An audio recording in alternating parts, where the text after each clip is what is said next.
Hello friends, welcome to कुल गुरु की कक्षा। आज की इस वीडियो में हम लोग समझेंगे कि आखिर क्यों ये जो हमारा एटमॉस्फेयर है वो इनकमिंग शॉर्टवेव सोलर रेडिएशन के लिए ट्रांसपेरेंट लेयर की तरह काम करता है, और जो अर्थ सरफेस से लॉन्ग वेव टेरेस्ट्रियल रेडिएशन निकलता है उसके लिए ओपेक लेयर की तरह काम क्यों करता है। तो चलिए इसके पीछे के रीज़न को हम लोग समझते हैं। इसके पीछे के रीज़न को समझने के लिए हम लोगों को दो रिलेशन जानना जरूरी है। पहला रिलेशन है wavelength is inversely proportional to frequency.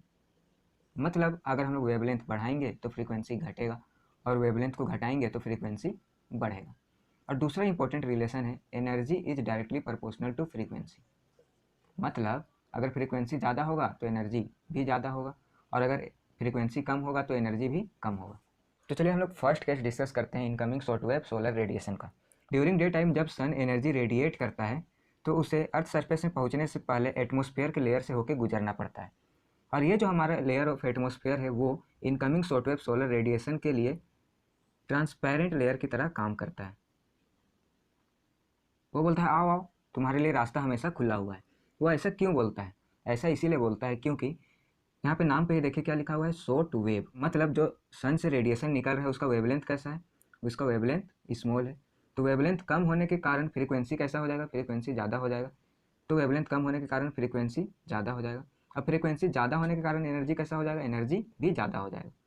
तो यहाँ एनर्जी ज़्यादा हो जाएगा, मतलब इनकमिंग शॉर्टवेव सोलर रेडिएशन का एनर्जी ज़्यादा होता है। तो एनर्जी ज़्यादा होने की वजह से ये जो हमारा एटमॉस्फेयर है वो इनकमिंग शॉर्टवेव सोलर रेडिएशन को जाने देता है। बोलता है मैं तुम्हें नहीं रोक पाऊंगा, तुम बहुत ताकतवर हो।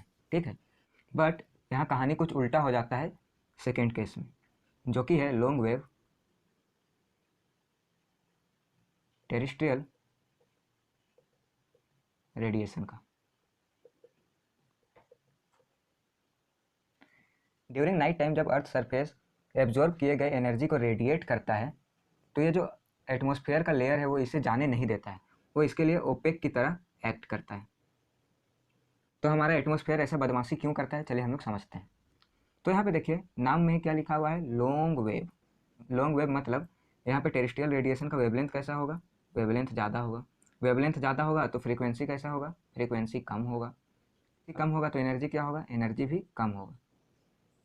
तो लॉन्ग वेव टेरेस्ट्रियल रेडिएशन का एनर्जी कम होने के कारण ये जो हमारा एटमॉस्फेयर है वो दादागिरी दिखाता है। बोलता है बेटे आओ, सुबह से तुम्हारा ही तो इंतजार था, तुम्हें ही परेशान करने के लिए तो हम यहाँ पे बैठे हुए हैं। अब हम तुम्हें यहाँ से जाने नहीं देंगे, तुम वापस अपने घर चले जाओ।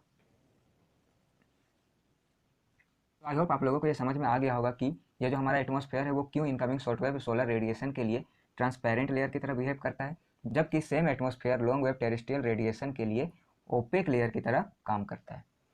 So thanks for watching, and please like, share and do subscribe to my channel.